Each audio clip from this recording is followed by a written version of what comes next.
Hello everyone, good evening. उम्मीद करती हूँ आप सभी अच्छे होंगे और स्वस्थ होंगे। स्वागत है आपका मेरी क्लास में। आज हम पढ़ेंगे चैप्टर 11 सामाजिक समूह मतलब सोशल ग्रुप के बारे में। इससे पहले मैंने ए तिवारी बुक का चैप्टर 10 तक कंप्लीट करा दिया है। अगर आपने नहीं देखा तो मेरे चैनल पर जाकर देख सकते हैं।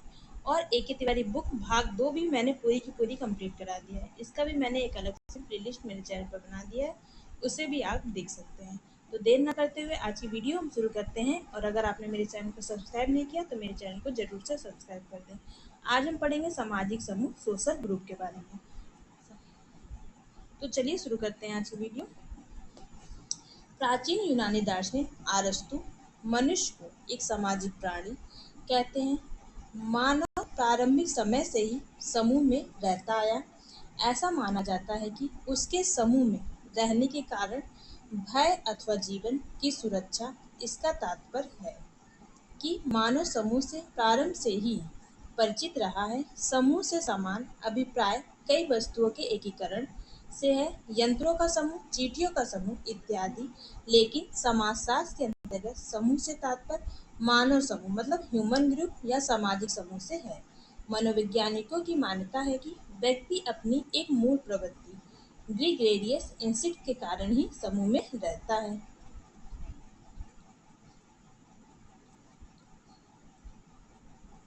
समानता मानव प्राणियों के बीच पाए जाने वाले संबंधों से सृजित मनुष्यों का संग्रह ही समूह है। उदाहरण विद्यार्थी समूह, शिक्षक समूह, श्रमिक समूह इत्यादि। समूह से 3 प्रकार की अवधारणाओं का जन्म होता है। पहली है सामाजिक समूह मतलब सोशल एग्रीगेट। समूह लोगों का एक समान संकलन या संग्रह है जो किसी स्थान पर एक समय में इकट्ठा होते हैं। उनमें आपस में कोई निश्चित संबंध नहीं पाया जाता। बस पड़ाव या रेलवे स्टेशन पर मतलब बस स्टेशन या रेलवे स्टेशन पर एकत्रित जन समूह को जन समूह नहीं कहा जा सकता। ये सभी सामाजिक समूह के उदाहरण हैं। ऐसे समूह की गिन्सबर्ग और बाटरबॉन ने अर्ध समूह मतलब क्वासी ग्रुप कहा है, जहाँ पर क्या होता है, इन लोगों में क्या पाया नहीं जाता है, निश्चित संबंध नहीं पाया जाता है।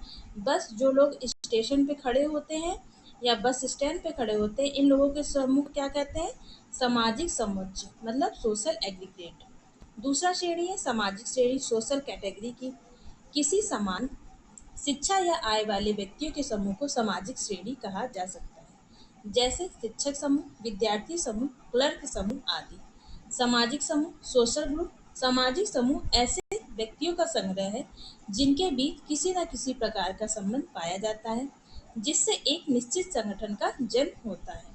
इस प्रकार समूह से समान अभिप्राय व्यक्तियों के एकत्रीकरण या संग्रह तथा उनके बीच पाए जाने वाले पारस्परिक संबंधों की व्यवस्था से है। अब हम पढ़ेंगे सामाजिक समूह की परिभाषाओं के बारे में। मेकाइवर व पेज ने समूह से तात्पर्य मनुष्यों के उस संकलन यानी कलेक्शन ऑफ ह्यूमन बीइंग से है जो एक दूसरे के साथ आपस में सामाजिक संबंध स्थापित करते हैं। ऑगबर्न एवं निमकॉफ के अनुसार जब 2 या 2 से अधिक व्यक्ति एकत्रित होते हैं एवं एक दूसरे पर प्रभाव डालते हैं तो वे एक सामाजिक समूह या युग्म समूह का निर्माण करते हैं। बोटोमोर कहते हैं सामाजिक समूह व्यक्तियों के उस संकलन को कहते हैं जिसमें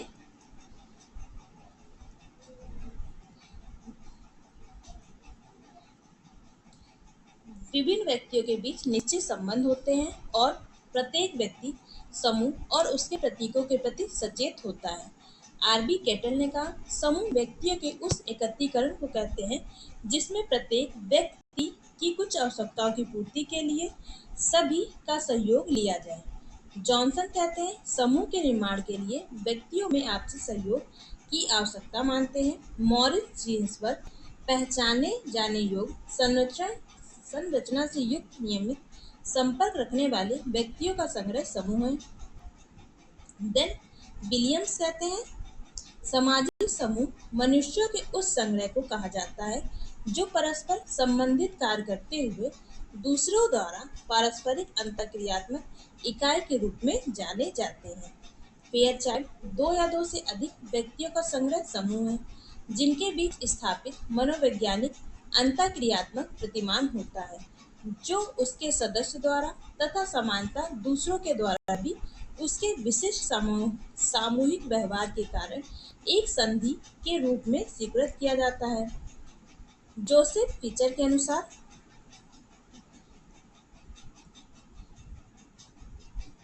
समान उद्देश्यों की पूर्ति के लिए सामाजिक आदर्श, नियम, हितों एवं मूल्यों के अनुसार पारस्परिक कार्यों में हिस्सा बटाते हुए पहचाने जाने योग्य एवं संरचना युक्त निरंतर सामाजिक प्राणियों की सामूहिकता एक समूह है। मेरिल और एल्ड्रिच के अनुसार सामाजिक समूह दो या दो से अधिक व्यक्तियों का एक ऐसा समूह है जिनमें एक लंबी अवधि से संचार होता रहा है, जो एक समान प्रकार या प्रयोजन के अनुसार कार्य करते हैं।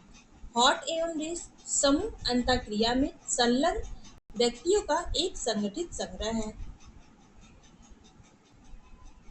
स्मॉल कहते हैं समूह का अर्थ व्यक्तियों की किसी भी लघु या बृहद इकाई से है जिनके मध्य इस प्रकार के संबंध हो कि उन्हें एक संबद्ध इकाई के रूप में देखा जाने लगे। एडवर्ड सापिर समूह का निर्माण केवल इस तथ्य पर आधारित है कि कोई विशेष स्वार्थ उस समूह के सदस्यों को एक सूत्र में बांधे रखता हो। Robert King Merton social theory and social structure इनकी बुक है। समूह की व्याख्या व्यक्तिपरक मतलब सब्जेक्टिव तथा वस्तुपरक मतलब ऑब्जेक्टिव के आधार पर करते हैं। मर्टर समूह के लिए तीन बातों को आवश्यक मानते हैं। पहली बात है दो या दो से अधिक व्यक्तियों का होना। दूसरा है इनमें सामाजिक संबंध का पाया जाना। यह संबंध व्यक्तियों में बार बार अंतःक्रिया से ही बनता है। स्वयं अगर व्यक्ति के अंदर इस भावना का होना कि वह इस समूह का सदस्य है व्यक्तिपरक है तथा समूह के अंदर इस भावना का पाया जाना कि व्यक्ति हमारे समूह का है ये वस्तुपरक है। गिटलर ने समूह की व्याख्या बाह्य पक्ष मतलब ओवर्ट होगा यहाँ पर ओवर्ट और कोवर्ट आंतरिक पक्ष और बाह्य पक्ष के आधार पर किया है। बाह्य पक्ष दृष्टिमान अर्थात जिसे देखा जाता है, जैसे हम किसी व्यक्ति से कब कहाँ पर अंतःक्रिया कर रहे हैं दूसरे लोग देख सकें। आंतरिक पक्ष उसे कहते हैं कि जिसे देखा नहीं जा सकता, जो हमारे अंदर होता है, जैसे समूह में रहने की हमारी भावना, समूह के प्रति हम की भावना, समूह से लगाव आदि। गिटलर के अनुसार किसी भी व्यक्ति संग्रह को हम समूह तभी कहेंगे जबकि उसमें ये दोनों पक्ष विद्यमान हों। गिटलर के अनुसार समूह निर्माण में समय व स्थान ये दो तत्व भी महत्वपूर्ण हैं, क्योंकि कोई भी अंतःक्रिया समय के किसी भाग से होती है, अतः उसके लिए कोई न कोई स्थान अवश्य होगा। बिना समय व स्थान के अंतःक्रिया नहीं हो सकती। गिलिन ने समूह की अवधारणा को अंतःक्रिया के संबंधों द्वारा समझाया है। अंतःक्रिया के लिए दो बातों का होना आवश्यक है। पहली उत्तेजना मतलब स्टिम्युली और दूसरा है अनुक्रिया मतलब रिस्पॉन्स।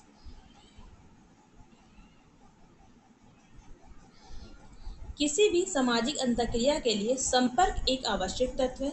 संपर्क होने के लिए उत्तेजना होना आवश्यक है तथा उसके लिए उत्तर में अनुक्रिया भी। सामाजिक समूह के लिए अंतःक्रिया एक आवश्यक तत्व है। गिलिन समूह की एक और विशेषता बताते हैं। उनका कहना है समूह के सदस्यों में समूह के हितों के प्रति निष्ठा होना आवश्यक है। इसलिए समूह का प्रत्येक सदस्य अपने समूह को दूसरे समूहों से श्रेष्ठ समझता है, दूसरे समूह को अपेक्षाकृत हीन समझता है, जिसे स्व समूह केंद्रता मतलब एथनोसेंट्रिज्म कहते हैं। ध्यातव्य है कि एथनोसेंट्रिज्म की अवधारणा मूलतः ग्राहम समनर विलियम समनर ने की है। मतलब समनर ने एथनोसेंट्रिज्म मतलब निजाति केंद्रवाद का सिद्धांत दिया है। जॉनसन का मानना है कि समूह के लिए संबंध का होना आवश्यक तो है, लेकिन सभी प्रकार के संबंध से समूह का निर्माण नहीं होता। संबंध के साथ साथ सदस्यों के बीच सहयोग की भावना तथा एक समूह के सदस्य होने की भावना सेंस ऑफ बिलोंगिंगनेस और हम की भावना वी फीलिंग का होना आवश्यक है। निष्कर्षतः यह कहा जा सकता है जब दो या दो से अधिक व्यक्ति पारस्परिक रूप से एक दूसरे को प्रभावित करते हैं तथा किन्हीं समान हितों के लिए एक दूसरे के साथ अर्थपूर्ण अंतःक्रिया के द्वारा संबंध स्थापित करते हैं तो एक समूह का निर्माण होता है। समूह के आवश्यक लक्षण कौन कौन से हैं? Element of social group, essential elements of social group. सामाजिक समूह में निम्न तत्व पाए जाते हैं जिसके द्वारा ही सामाजिक समूह का निर्माण होता है। दो या दो से अधिक व्यक्ति होते हैं। समान उद्देश्य होता है सामाजिक समूह का, मतलब कॉमन ऑब्जेक्ट होता है। पारस्परिक अंतःक्रिया होती है, ऑब्जेक्टिव होगा यहाँ पर, आधा लिखा है।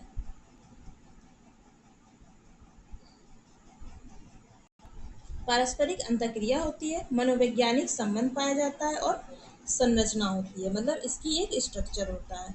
अब हम जानेंगे समूह की प्रकृति और विशेषताओं के बारे में।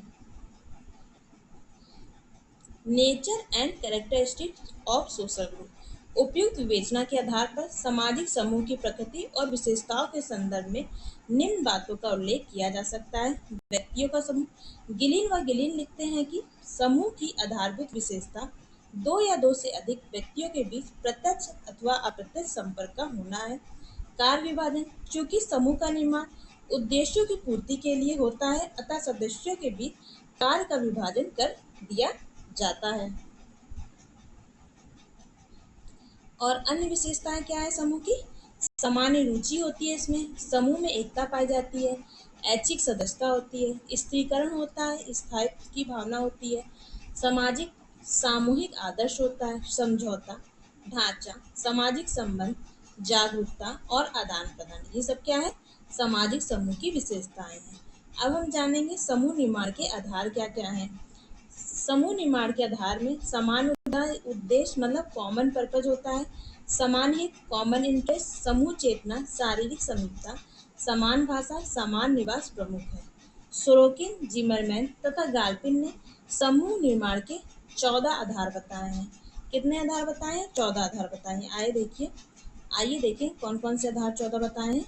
सोरोकिन ने रक्त संबंध तथा एक ही पूर्वज में विश्वास, विवाह, जादू टोने व धर्म में समान विश्वास, समान भाषा, समान रीति रिवाज तथा रूढ़ियाँ, एक ही भूमि का स्वामित्व, पड़ोस, समान व्यवसाय, समान उत्तरदायित्व, एक ही स्वामी के अधीन कार्य करना, एक संस्था से संबंधित होना, पारस्परिक सहयोग, सामान्य शत्रु तथा साथ साथ मिलकर कार्य करना, ये सब क्या है? सामाजिक समूह के आधार बताए हैं सोरोकिन, जिमरमैन और गॉल्पिन ने। कितने आधार बताए? 14 आधार बताए। रॉबर्ट मर्टन ने समूह निर्माण के 26 आधार बताए हैं। जी गुरविच समूह निर्माण वर्गीकरण के 15 मानदंड का उल्लेख करते हैं। कौन कौन से? अंतर्वस्तु, आकार, अवधि, सामंजस्य, सदस्यों में निकटता, निर्माण का आधार, ऐच्छिक इत्यादि, सुगमता, खुला आधा, बंद, संगठन की मात्रा, प्रकार, दिशा, शामिल समाज के साथ संबंध, दूसरे समूहों के साथ संबंध, सामाजिक नियंत्रण के प्रकार, प्राधिकार का प्रकार और एकता की मात्रा, ये सब बताया है जी गुरविच ने। अब हम जानेंगे समूह का मनोवैज्ञानिक आधार। एडवर्ड सापिर का कहना है कि कोई भी समूह इस तथ्य से निर्मित है कि क्योंकि इनमें ऐसा स्वार्थ या हित पाया जाता है जो विभिन्न व्यक्तियों को संयुक्त किए रहता है। स्वार्थ को दो भागों में विभाजित किया जा सकता है। एक है एक सा स्वार्थ, लाइक ऑफ इंटरेस्ट, और दूसरा है कॉमन इंटरेस्ट। एक से स्वार्थ में भिन्नता अधिक है जबकि एक स्वार्थ में भिन्नता कम है। कहिए कि एक से स्वार्थ एकता होते हुए भी भिन्नता है जबकि एक स्वार्थ में केवल एकता है। उदाहरण, यौन, भूख इत्यादि की पूर्ति करना एक सा स्वार्थ है। इन आवश्यकताओं की प्राप्ति सब करना चाहते हैं लेकिन सबके ढंग अलग अलग हैं। इससे समूह का निर्माण होता है, बल्कि जब सब मिलकर एक साथ एक दूसरे के संबंध में इन आवश्यकताओं की पूर्ति करने का प्रयास करते हैं तो समूह का निर्माण हो जाता है। इस प्रकार समान अर्थों में हम कह सकते हैं जब समाज में व्यक्तियों के एक से स्वार्थ, लाइक इंटरेस्ट, और एक स्वार्थ मतलब कॉमन इंटरेस्ट में बदल जाते हैं तभी सामाजिक समूहों का जन्म होता है। उदाहरण, यौन, भूख, वात्सल्य इत्यादि एक से स्वार्थ एक स्वार्थ में बदल गए, अतः समाज में परिवार जैसे समूह का निर्माण हो गया। शांति व सुरक्षा सब राष्ट्र चाहते थे, यह सबका एक सा स्वार्थ मतलब लाइक इंटरेस्ट जब वह एक स्वार्थ कॉमन इंटरेस्ट में बदल गया तो संयुक्त राष्ट्र संघ का निर्माण हो गया। इस प्रकार एक से मतलब लाइक और एक कॉमन होने की मनोवैज्ञानिक प्रक्रिया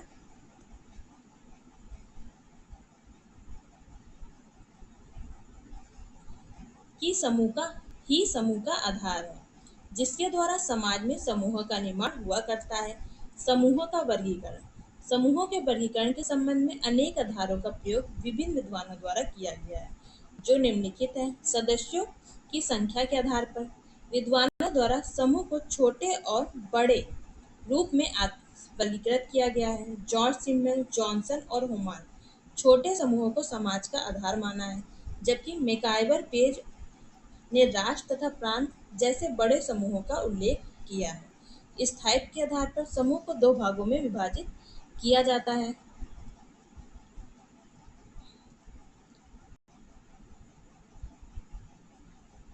जैसे परिवार, नातेदारी समूह और शिक्षण संस्था। अस्थायी समूह में जैसे भीड़, श्रोता समूह इत्यादि। इन दोनों के बीच एक विशेष प्रकार का समूह पाया जाता है, जिसे अर्ध समूह या आभासी समूह मतलब क्वासी ग्रुप, गिब्सबर्ग तथा वॉटोमोर कहते हैं। यह व्यक्तियों का एक ऐसा योग है जिसमें संरचना अथवा संगठन का अभाव होता है, जिसके सदस्य समूह के अस्तित्व के प्रति अनभिज्ञ तथा कम जागरूक हो सकते हैं।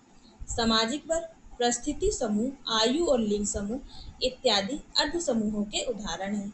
समनर व केलर ने समूह की प्रकृति व दृष्टिकोण के आधार पर मानव समूहों को दो भागों में विभाजित किया है।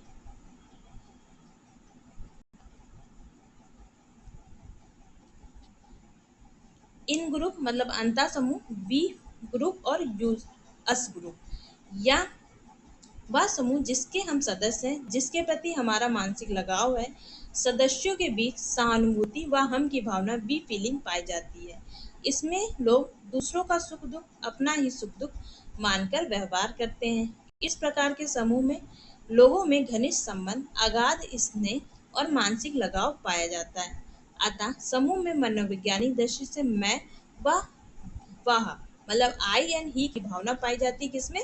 अंता समूह में।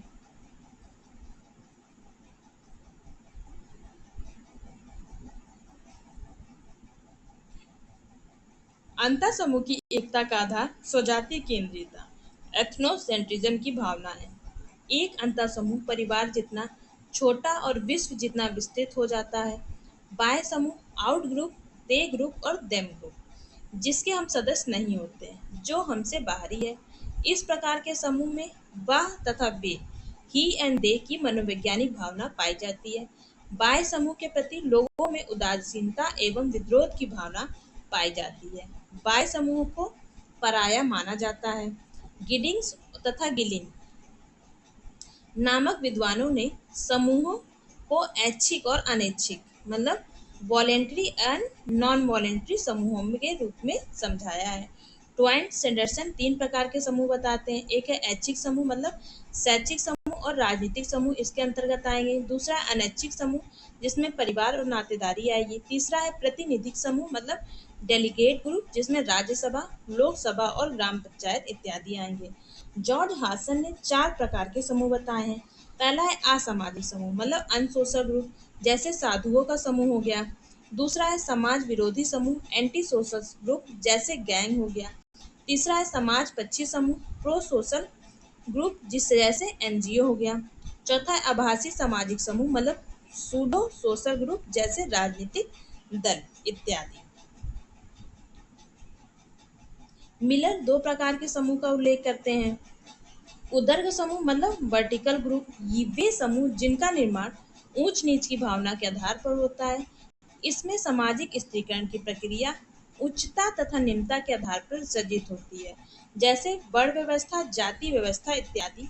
दूसरा है क्षैतिज समूह, हेरिजॉन्टल ग्रुप, वे समूह जिसमें सामाजिक दूरी की जगह सामाजिक समानता के आधार पर संबंधों का निर्माण होता है। इस प्रकार के समूहों में ऊंच नीच की भावना कम पाई जाती है, जैसे कवि वर्ग, गायक वर्ग, प्राध्यापक वर्ग, वकील वर्ग आदि। सी एच फुले समूहों को दो भागों में विभाजित करते हैं। प्राथमिक समूह मतलब प्राइमरी ग्रुप, वे समूह जो सर्वप्रथम निर्मित होते हैं, जिनके व्यक्ति आरंभ से ही सदस्य होते हैं, जो व्यक्तित्व के विकास में प्राथमिक एवं मौलिक होते हैं तथा जिनकी सदस्य संख्या अपेक्षाकृत कम होती है। फूले परिवार, पड़ोस व मित्र मंडली की प्राथमिक समूह मानते हैं। द्वितीय समूह सेकेंडरी ग्रुप वे समूह जिनका निर्माण प्राथमिक समूहों के बाद होता है। इनकी सदस्य संख्या अधिक होती है, जिससे व्यक्तित्व निर्माण में इनका प्रभाव कम महत्वपूर्ण होता है। इनका निर्माण व्यक्ति अपनी अपनी आवश्यकताओं की पूर्ति के लिए करता है। वैसे फूले ने सिर्फ प्राथमिक समूह का उल्लेख किया है, लेकिन वर्गीकरण में द्वितीयक समूह भी उनके साथ जोड़ दिया जाता है। द्वितीयक समूह के संबंध में बिरस्टिट, डेविस और होमास इत्यादि विद्वानों ने विचार व्यक्त किया है। किंग्सले डेविस ने कहा, द्वितीयक समूह को स्थूल रूप से सभी प्राथमिक समूहों के विपरीत कहकर परिभाषित किया जा सकता है। बिरस्टिट ने अपनी पुस्तक द सोशल ऑर्डर, जो 1970 में आई थी, वे सभी समूह द्वितीयक समूह हैं जो प्राथमिक नहीं है। Most important. आगबर्न एवं निमकॉफ ने कहा, द्वितीयक समूह उन्हें कहते हैं जिनमें अनुभवों में घनिष्ठता का भाव होता है। आकस्मिक संपर्क ही द्वितीयक समूह का सार तत्व है। ये भी मोस्ट इम्पोर्टेंट डिफिनेशन है। मैकडूगल दो प्रकार के समूह की बात करते हैं। आकस्मिक समूह मतलब एक्सीडेंशियल ग्रुप। आकस्मिक समूह वे समूह हैं जिनका निर्माण अचानक बिना किसी पूर्व योजना के अनुसार हो जाता है। इनकी प्रतिकृति भी अस्थायी होती है, जैसे भीड़, दंगे इत्यादि। दूसरा है उद्देश्य मूलक समूह मतलब पर्पजी ग्रुप। उद्देश्य मूलक समूह से तात्पर्य उन समूहों से है जिनका निर्माण पूर्व योजना अनुसार उद्देश्य के अनुसार हुआ है, जैसे श्रोता समूह। गिलिन व गिलिन ने सामाजिक समूहों का वर्गीकरण निम्न प्रकार से किया है। रक्त संबंधी समूह वे ये मुख्यतः रक्त संबंध के आधार पर निर्मित होते हैं। इसमें दो प्रकार के समूह हैं, जैसे जाति और परिवार। शारीरिक विशेषताओं संबंधी समूह ये जन्मजात वंशानुक्रम प्रक्रिया द्वारा शारीरिक विशेषताओं के द्वारा निर्मित होते हैं, जैसे लिंग समूह, जैसे स्त्री पुरुष इत्यादि। आयु समूह जैसे बालक, युवा, वृद्ध इत्यादि। प्रजाति समूह निग्रोइड, मंगोलायड और कॉकेसाइड इत्यादि। क्षत्रिय समूह मतलब टेरिटोरियल ग्रुप, जो क्षेत्र विशेष के आधार पर होते हैं, जैसे जनजातीय समूह, राज्य और राष्ट्र। अस्थायी मतलब टेम्पररी ग्रुप, जो क्षणिक हुआ करते हैं, जिनमें सामाजिक संबंधों की घनिष्ठता कम पाई जाती है, जैसे भीड़ और श्रोतागण। स्थायी समूह परमानेंट ग्रुप, जो अपेक्षाकृत स्थायी होते हैं, जिनमें घनिष्ठता अपेक्षाकृत ज्यादा पाई जाती है, जैसे खाना बदोशी जत्थे और गांव एवं शहर। सांस्कृतिक समूह इनका निर्माण सांस्कृतिक आदर्शों के आधार पर किन्हीं लक्ष्यों की पूर्ति के लिए होता है। उदाहरण आर्थिक समूह जैसे सहकारी समिति। धार्मिक समूह मतलब धार्मिक संस्थाएं। शिक्षा संबंधी समूह विद्यालय, शिक्षक, विद्यार्थी इत्यादि। मनोरंजनात्मक समूह क्लब एवं पार्क। गिडिंस ने सामाजिक समूह और उनकी प्रकृति के आधार पर मूलतः दो भागों में बांटा है। एक है व्यक्तिगत समूह मतलब प्राइवेट ग्रुप, दूसरा है सार्वजनिक समूह पब्लिक ग्रुप। गिडिंग्स समूह को अन्य चार रूपों में भी विभाजित करते हैं, जैसे जनिक समूह जेनेटिक ग्रुप, इकट्ठे समूह कॉन्ग्रीगेट ग्रुप, तीसरा है वियोजक समूह डिस्टिंक्टिव ग्रुप और चौथा है सम्मिश्र समूह मतलब ओवरलैपिंग ग्रुप। वार्ड ने भी समूह को दो भागों में बांटा है, अनिवार्य समूह मतलब इनवॉलेंटियर ग्रुप और ऐच्छिक समूह मतलब वॉलेंटरी ग्रुप। पार्क व बर्गेस ने 6 प्रकार के समूहों का उल्लेख किया है। पहला है पारिवारिक समूह, परिवार और पड़ोस इसके अंतर्गत आते हैं। दूसरा है भाषाई समूह, जिसके अंतर्गत हिंदी भाषी समूह, इंग्लिश भाषी समूह इत्यादि लोग आते हैं। तीसरा है प्रजाति समूह, जिसमें कॉकोसाइड, मंगोलायड और निग्रोइड आते हैं। देन है क्षेत्रीय समूह, प्रांत, राज्य, राष्ट्र, जनजाति इसके अंतर्गत आते हैं। पांचवा है अनुकूलित समूह, वर्ग और जाति इसके अंतर्गत आते हैं।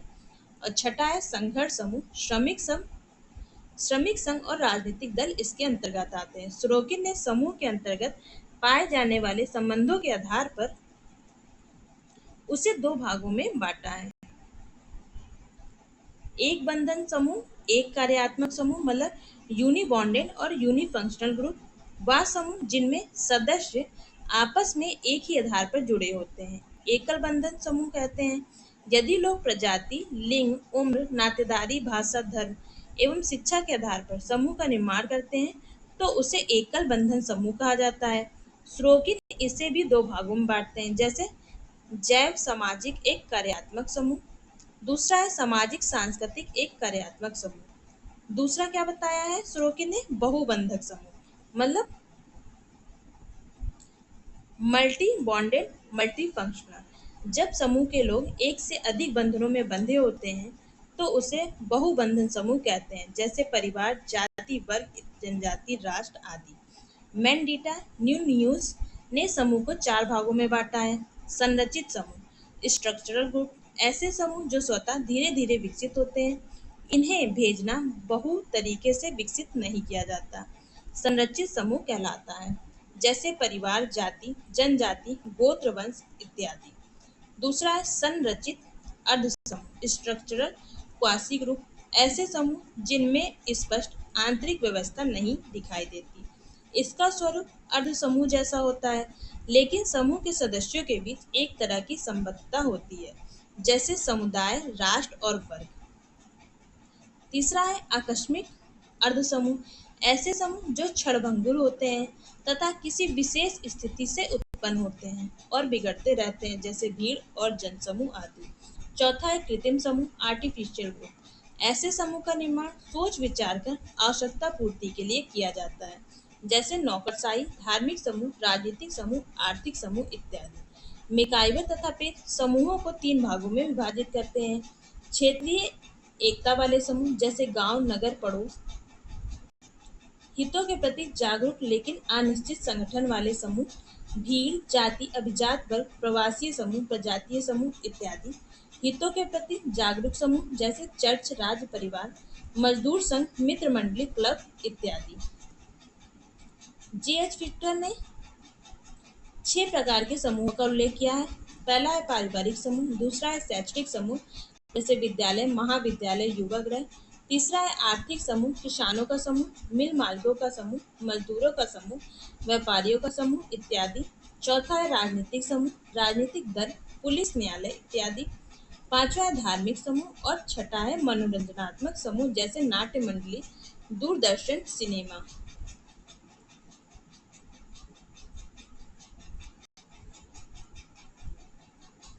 इत्यादि। आर के मंडल ने सदस्यता के आधार पर समूहों को दो भागों में बांटा है। सदस्यता समूह जिसका हम सदस्य होते हैं, जैसे परिवार, धर्म, जाति, गांव, शहर, राष्ट्र इत्यादि। ऐसे समूह की तुलना समनर के अंतर समूह से की जा सकती है। दूसरा है गैर सदस्यता समूह, जिसका व्यक्ति सदस्य नहीं होता है, बाह्य समूह की तुलना इससे की जा सकती है। आकांक्षा एस्पायरेंस के आधार पर हर्बर्ट हाइमन ने समूहों को दो भागों में विभाजित किया। एक है सदस्यता समूह, दूसरा है संदर्भ समूह, मेंबरशिप ग्रुप और रेफरेंस ग्रुप। बोगार्ट्स दो प्रकार के समूह बताते हैं, एक है औपचारिक मतलब फॉर्मल ग्रुप और दूसरा अनौपचारिक समूह मतलब इनफॉर्मल ग्रुप। बिरस्टीर की तीन विशेषताएं महत्वपूर्ण मानते हैं। एक है समता की चेतना, कंसियसनेस ऑफ काइंड, दूसरा है सामाजिक अंतःक्रिया, सोशल इंटरेक्शन और तीसरा है सामाजिक संगठन, सोशल ऑर्गेनाइजेशन। इनके आधार पर चार प्रकार के समूह का उल्लेख बिरस्टीट करते हैं। कौन कौन से? सांख्यिकी समूह, स्टैटिकल ग्रुप। इस प्रकार के समूह में उपयुक्त तीनों विशेषताओं का अभाव पाया जाता है। इनका निर्माण विद्वानों द्वारा अध्ययन की दृष्टि से किया जाता है, जैसे आयु समूह, लिंग समूह, शिक्षित अशिक्षित समूह इत्यादि। दूसरा है समाजीय समूह मतलब सोसाइटल ग्रुप। इस प्रकार के समूह सिर्फ एक ही विशेषता समता की चेतना पाई जाती है, अन्य का अभाव होता है। निर्जातीय और एक भाषा भाषी समूह इसके उदाहरण हैं। नेक्स्ट है सामाजिक समूह, सोशल ग्रुप। बिरस्टीड इस प्रकार के समूह में सिर्फ दो विशेषताएं समता की चेतना और सामाजिक अंतःक्रिया पाई जाती है, किंतु औपचारिक संगठन का इसमें अभाव होता है, जैसे सहकर्मियों का समूह, परिवार, पड़ोस, मित्र मंडली, भीड़, श्रोतागण इत्यादि। सहचारी समूह मतलब एसोसिएशनल ग्रुप। इसका निर्माण सदस्यों द्वारा जानबूझकर किया जाता है, जैसे मजदूर संघ, क्रिकेट क्लब, राजनीतिक दल इत्यादि। उम्मीद है आपको वीडियो पसंद आई होगी। आज की वीडियो में ही सिर्फ इतना ही। नेक्स्ट इसका पार्ट जो हम करेंगे नेक्स्ट वीडियो में करेंगे। वीडियो देखने के लिए आपका बहुत बहुत धन्यवाद। अगर आपको इससे रिलेटेड कोई क्वेरी हो तो आप नीचे कमेंट बॉक्स में मुझसे पूछ सकते हैं। और अगर आपने मेरे चैनल को सब्सक्राइब नहीं किया तो ज़रूर से मेरे चैनल को सब्सक्राइब कर दें। वीडियो देखने के लिए आपका बहुत बहुत धन्यवाद।